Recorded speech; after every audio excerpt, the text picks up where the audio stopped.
Chitragupta channel owner Girish గారి దగ్గర ఉన్నాం. మొన్న క్రూరమైన దాడి, ఇంటి మీద దాడి చేసి బీజేపీ శ్రేణులు దాడి చేసిన సందర్భంలో జరిగిన పరిణామాలు రాష్ట్ర వ్యాప్తంగా సంచలనమైన విషయం మనకు అందరికి తెలిసిన విషయమే. ఈరోజు గిరీష్ గారు అసలు ఏం జరిగిన సంఘటన ఏంటి, అసలు పూర్వాపరాలు ఏముంది, మహిళలను కించపరిచినట్టు మాట్లాడారని ఒక అపవాదు ఉంది, ఇవన్నీ అడిగి తెలుసుకునే ప్రయత్నం చేయాలి. నమస్కారం గిరీష్ గారు. అసలు ఏమి, అసలు దాడి జరగడానికి కారణం ఏంటి? అసలు అందరూ పోయి మీరు సనాతన ధర్మం మీద ఇన్ని రోజులు ఫైట్ చేసి ప్రజల్లోకి తీసుకెళ్ళి మీ పార్టీ శ్రేణులు మిమ్మల్ని దాడి చేయడానికి కారణం ఏంటండి? రీజన్స్ నాకు కూడా అన్నోన్ అన్న. బట్ రీసెంట్గా తెలిసింది ఏంటంటే నేను మహిళల పట్ల ఏదో అసభ్యంగా మాట్లాడినా అని చెప్పి సోషల్ మీడియాలో నేను ఇన్న వాస్తవాలు అవన్నీ ఏదో చూస్తూ ఉన్నా. రీసెంట్గా నేను స్టార్ట్ చేసిన చూడడం. సో నేను మహిళల పట్ల ఏదో అసభ్యంగా మాట్లాడితే మళ్ళీ అది చూపెట్టి నన్ను కొట్టినా కానీ లేకపోతే దాడి చేసినా కానీ అది సంబరంగా ఉంటుండే. ఏ ఆధారాలు లేవు. మమ్మల్ని ఇట్లా చేసిరు, మమ్మల్ని అట్లా చేసిరు అని చెప్పి మొత్తం వచ్చిండ్రు. మెయిన్ బాధాకరం ఏంటంటన్నా, సరే ఇష్యూ నాతో కదా, నా కుటుంబంతో కాదు కదా, ఇంట్లోకి రావడం అనేది ఒక మానసిక గాయం చేసిరు. ఈ దాడి కొత్త కదన్న నాకు.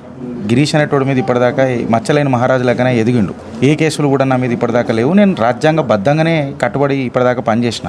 ఇది రెండవ దాడి నా మీద మానసికంగా. నేనేమంటున్నానా, నేను ఫేస్బుక్లో నా ఫేస్బుక్ హ్యాక్ చేయించి, అంటే పార్టీ వాళ్ళు ఏం చేయించలేదు, ఎవడో చేసిండు బయటోడు కూడా. అప్పుడు నేను పార్టీలోనే ఉన్నా. అప్పుడు నేను ఇంకా సస్పెన్షన్కి కూడా గురిగాలే. నా ఫేస్బుక్ హ్యాక్ చేసి అందులో నా భార్య ఉన్నారు, పిల్లలు ఉన్నారు, మీరున్నారు, మీలాంటి వాళ్ళు ఉన్నారు, నా వదినలు ఉన్నారు, నా బావలు ఉన్నారు, మిత్రులు ఉన్నారు, ఫ్రెండ్స్ ఉన్నారు, మహిళలు ఉన్నారు, పిల్లలు కూడా ఉన్నారు కొంతమంది. వీళ్ళందరూ చూస్తుండగా పోనోగ్రఫీ సైట్స్ నడిపినారు. ఇప్పటిదాకా నా ఫేస్బుక్ నాకు రిట్రీవ్ కాలే. ఎంతోమంది లక్షల ఫాలోవర్లు ఉన్నారు పక్కకు పెడితే. బట్ నా క్యారెక్టర్ని అసాసినేట్ చేయడానికి చాలా ప్రయత్నం చేశారు. మళ్ళీ సేమ్ అంతకంటే పెద్ద దాడి నిన్న నా ఇంట్లో ముంగట నీ కొడుకు, నీ భర్త, నీ తండ్రి ఇట్లాంటోడు అని చెప్పి నా క్యారెక్టర్ అసాసినేషన్ చేసే ప్రయత్నం చేశారు. ఆనాడు నేను తప్పించుకున్నా. దేవుడు నా పక్కన ఉన్నాడు, తప్పించుకున్నా కంప్లీట్గా. ఒకసారి మనం అవన్నీ పెట్టినాము, చేసినాము, పోలీసులకు కంప్లైంట్ ఇచ్చినాము. అది నాతో పోలీసులతో ఉండే అయిపోయింది. కంప్లీట్ చేయగానే జనాలు నా క్యారెక్టర్ కూడా నమ్మారు.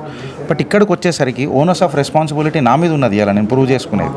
నేనేమంటున్నా, నేను ఇప్పటికి అడుగుతున్నా, నేనేం తప్పు మాట్లాడినా దయచేసి నాకు చెప్పుండ్రి. నేను ఇది తప్పు మాట్లాడతా అంటే నేను కూడా కరెక్షన్ చేసుకునే ఛాన్స్ నాకు ఇవ్వాలి కదా అన్న. కరెక్షన్ చేసుకునే ఛాన్స్ ఇవ్వవు. నేను రాంగ్ అని చెప్తావు, మళ్ళీ ఏది కరెక్ట్ నువ్వు చెప్పవు, నా మీద దాడి చేస్తావు. అది కూడా ఎట్లా చేస్తావు? భీకరమైన దాడి చేస్తావు. నేను దొరికేంత వరకు రాక్షసానందం నేను దొరకంగానే. అదొక రకమైన దాడన్న, అదొక రకమైన దాడి.